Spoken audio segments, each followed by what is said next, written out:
Cell wall और plasma membrane में अंतर देखते हैं। It is moving and quite thin in plant cell. पिछले वाले वीडियो में भी आपने देखा कि सेल वॉल सिर्फ प्लांट में होते हैं और प्लाज्मा मेम्ब्रेन दोनों में पाए जाते हैं। उसी के आगे कैरी फॉरवर्ड है ये। It is non living and quite thick in plant cell. Cell wall जो है नॉन लिविंग थिंग्स होते हैं, जो ये थोड़ा मोटे होते हैं प्लांट सेल में, बाहरी हिस्सा आप समझ लीजिए। और plasma membrane it is living and quite thin, ये जिंदा है क्योंकि ये सेल के अंदर की हिस्सा है। आप इसको काटेंगे तो आपको दर्द होगा क्योंकि जिंदा सेल यानी मांस का टुकड़ा को ही आप सोचिए अलग कर रहे हैं तो। और ये बहुत पतला भी होता है। इट इज रिजिड, फिक्स है। रिजिड मतलब एक जगह पे आकृति फिक्स है। जैसे आप प्लांट के छिलके देखते हैं बाहर की ओर, वो काफी स्ट्रांगली रिजिड है, लेकिन हमारा जो शरीर का सेल है वो फ्लेक्सिबल है, काफी आगे पीछे। It is form in cellulose, hemicellulose and pectin. ये सारे सेलुलोज से बनते हैं। सेल वॉल जनरली प्लांट में सेलुलोज से बनते हैं, हेमी सेलुलोज और pectin. Hemicellulose types of cellulose only. ये सारे चीज बनते हैं और बाहर एक मोटा लेयर चढ़ा लेते हैं, जो आप उसका छिलका काट भी देते हैं तो कुछ नहीं होता है क्योंकि वो non living things. It is found the lipids and protein और small numbers of small carbohydrates. लेकिन ये तो प्रोटीन और कार्बोहाइड्रेट से मिलकर के बना है, आप समझ लीजिए। It's major function provide protection. Cell wall का काम है प्लांट में इसको प्रोटेक्शन देना, क्योंकि बाहर में मोटा चमड़ा है तो कोई भी इसको आसानी से प्लांट अंदर की ओर कोई काट नहीं सकता है, और काटेगा तो पहले बाहरी हिस्सा ही कटेगी। लेकिन ये तो मेजर फंक्शन होता है सेलुलर कंटेंट्स, आपके पूरे शरीर में मेडिसिन को भी पहुंचाना, एनर्जी को पहुंचाना। आपको इंजेक्शन देता है डॉक्टर, वो थ्रू आउट पूरे बॉडी को कैरी फॉरवर्ड करता है। ये सारे मुख्य काम प्लाज्मा मेम्ब्रेन आदमी के शरीर में करते हैं। आप न्यूक्लियस के स्ट्रक्चर को गौर से देखिए। Nature and appearance, nucleus is a large centrally located spherical cellular होते हैं, गोलिया हिस्से में होते हैं, जिसमें एक न्यूक्लियस है, न्यूक्लियर पोर होते हैं, क्रोमैटिन्स होते हैं, न्यूक्लियर एल्वे। आरबीसी हमारे शरीर में एक ऐसा जगह है जिसमें न्यूक्लियस नहीं पाए जाते हैं, इसलिए उसकी स्टेबिलिटी नहीं होती है। वो हर दिन प्रत्येक दिन लगभग 4 लाख सेल लिविंग थिल्स हैं, लिविंग सेल है, शरीर के अंदर है तो बाहर नॉन लिविंग है। लेकिन सेल अगर लिविंग नहीं होगा तो उसका जब खून निकालते हैं दूसरे को चढ़ाते हैं तो मृत खून नहीं, मृत चीज को तो नहीं चढ़ा सकते, उसमें कुछ बैक्टीरिया घूम रहे हैं। तभी तो कहते हैं कि कैंसर वाले पेशेंट हो या एड्स वाले पेशेंट हो, ऐसे पेशेंटों के ब्लड को हम दूसरे के ऊपर नहीं चढ़ा सकते, नहीं तो वो भी वायरस उसमें घुस जाएगा, तो वो उसमें जिंदा है ना। लेकिन ये दो बातें अलग अलग होती है कि अगर इसमें न्यूक्लियस नहीं है तो आप समझ लीजिए कि ये चीज जो है स्टेबल नहीं है, यानी इसकी स्टेबिलिटी नहीं है बाकी के शरीर के पार्ट के जैसा और उसके कार्यकलाप के जैसा। ये एवरीडे 3 लाख से 4 लाख आपका सेल शरीर में मर जाता है, डेड हो जाता है और फिर पुनः बन जाता है, क्योंकि आपको मालूम हुआ न्यू सेल एग्जिस्ट करता है पुराने सेल से ही। वो बात भी लिखा हुआ है, जब भी नया सेल्स बनते हैं, हम एक सेल थ्योरी छोटा वीडियो में उसका क्लियर है। और connection of nuclear envelopes of with ER में देखिए, ईआर कहते हैं एंडोप्लाज्मिक रेटिकुलम, किस तरह से इसके चारों तरफ ये बॉन्डिंग किया रहता है, जिसमें डबल मेम्ब्रेन चढ़े रहते हैं, which makes up the nuclear envelope, जो न्यूक्लियर को ढक करके रखता है। एनवेलप यानी इसके अंदर मेम्ब्रेन के अंदर न्यूक्लियस शिफ्ट है, सीधी भाषा में आप समझिए तो एंडोप्लाज्मिक रेटिकुलम के अंदर ही न्यूक्लियस का डेवलपमेंट होता है। एनिमल सेल के आप observation microscopic view of cheek cells देखा गया है, किस तरह से देखिए पूरे सेल्स को इसके अंदर निकाल करके दिखाया है। न्यूक्लियस और न्यूक्लियस एंड न्यूक्लियोलस में क्या अंतर है? ये होता है it represent whole eukaryotic complex that contains genetic information. Eukaryotic cells के हमारे अलग वीडियो है, उसमें आप देखिए। It is a components of nucleus और ये कंपोनेंट्स हैं। It is covered by 2 membrane envelope, 2 membrane envelope से बना हुआ है।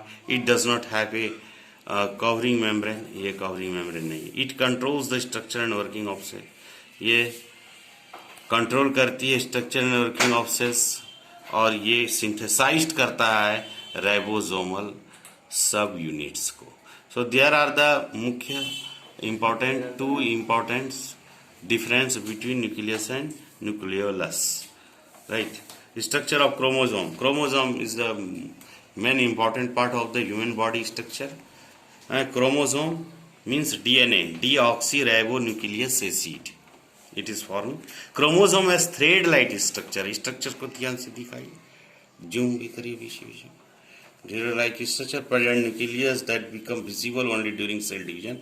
Chromosome contains hereditary information. Hereditary information को chromosome ही कैरी फॉरवर्ड करती है. हेरिडेटरी कहते हैं कि आपके दादाजी, आपके जो है बच्चे, आपके पिताजी थे, आपके पिताजी के बच्चे आप हैं, आपके बच्चे आने वाले आपके क्रोमोजोम को कैरी फॉरवर्ड करेंगे. ये क्रोमोजोम से ही पता चलती है. इंफॉर्मेशन ऑफ द सेल, जो सेल का इंफॉर्मेशन देती है in the form of genes को बना करके. Each chromosome made up of 2 component. अब देखिए, क्रोमोजोम 2 कंपोनेंट से बना है. एक डीएनए, सुनते होंगे डीएनए टेस्ट करवा लो, बिहार में झगड़ा होता है डीएनए, बिहार का डीएनए. तो ये डीएनए जो है डीऑक्सीराइबोन्यूक्लियक एसिड है डीएनए. और दूसरा है प्रोटीन्स.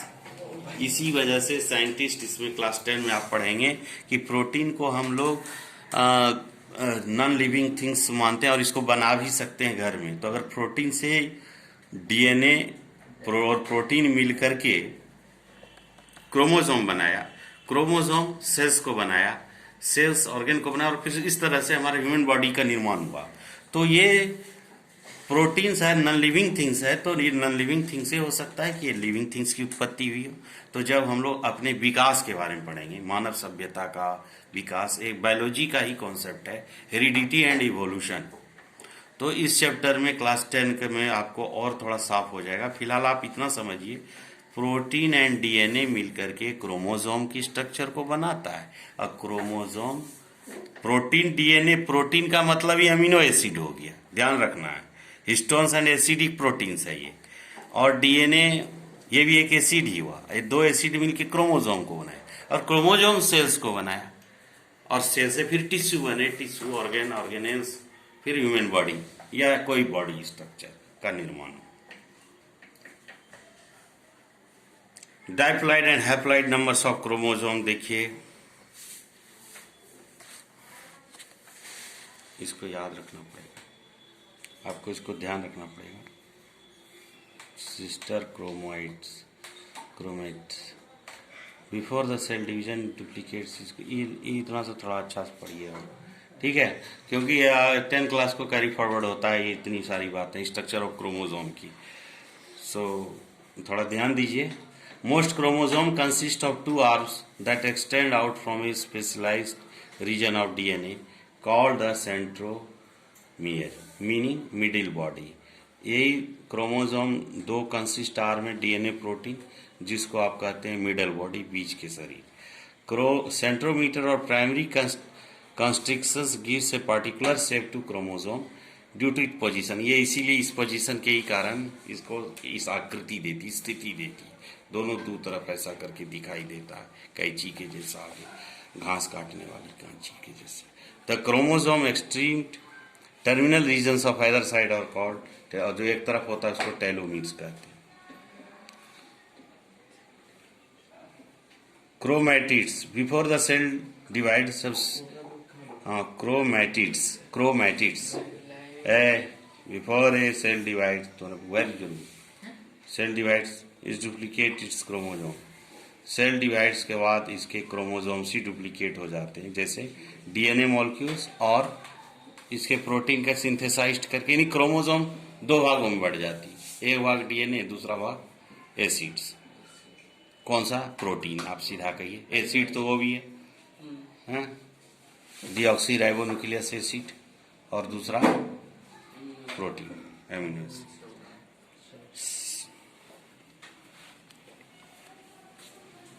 ये वाला लाइन देखिए. A diploid and haploid number of chromosome.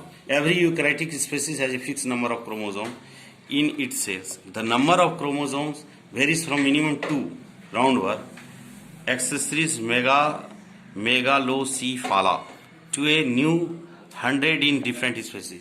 ऐसा कारण इसलिए है कि सारे रिसर्च सब फॉरेनर्स में ही होते हैं.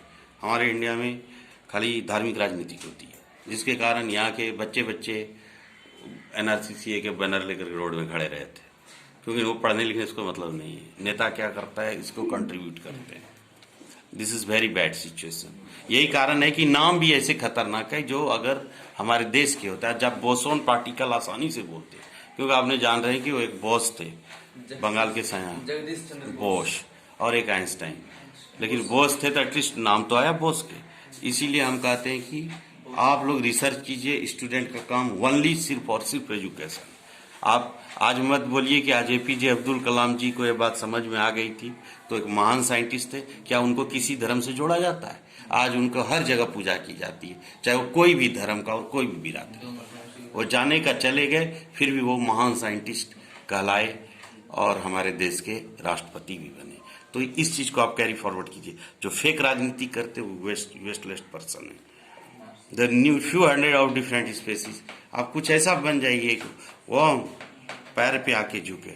आप मत भूलिए कौन बनाया था, वही अटल बिहारी वाजपेयी APJ अब्दुल कलाम को राष्ट्रपति बनाए थे और उनके पैर पे झुकते थे। क्यों?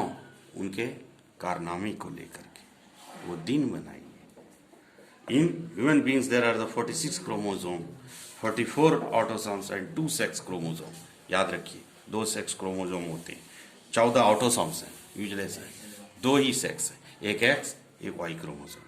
वो भी चर्चा हम लोग क्लास 10 की रिप्रोडक्शन चैप्टर में करेंगे, तो आपको पता चलिए 2 सेक्स क्रोमोसोम किस तरह से मेल चाइल्ड और फीमेल चाइल्ड्स को प्रोड्यूस करने में यूजफुल है। इन ईच बॉडी सेल्स, मतलब हर प्रत्येक शरीर में 2 क्रोमोसोम मेन हुए और बाकी के 44 ऑटोसोम्स हैं। Means they are supporting to this both chromosome, मतलब रहता है ना चारों तरफ सपोर्टर्स। हार्ट चलते हैं, एक आदमी बोलता है 10 लोग सपोर्ट करते, वैसा। There is always a pair of chromosome of each kind. Box 2.7 में आप देख सकते हैं, 2.7 की तरह 2.30।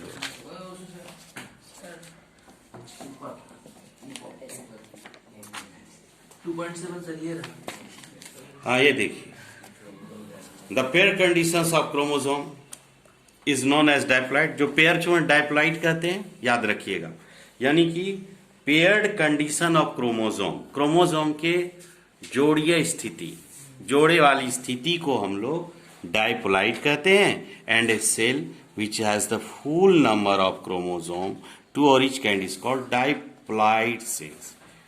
और जिसमें बहुत ज्यादा नंबर होते हैं, तो ये कौन सी बेवकूफी वाली बात है, 2 को डाइप्लॉइड और सबको भी डाइप्लॉइड, फुल नंबर को भी डाइप्लॉइड सेल कहते हैं, ठीक है।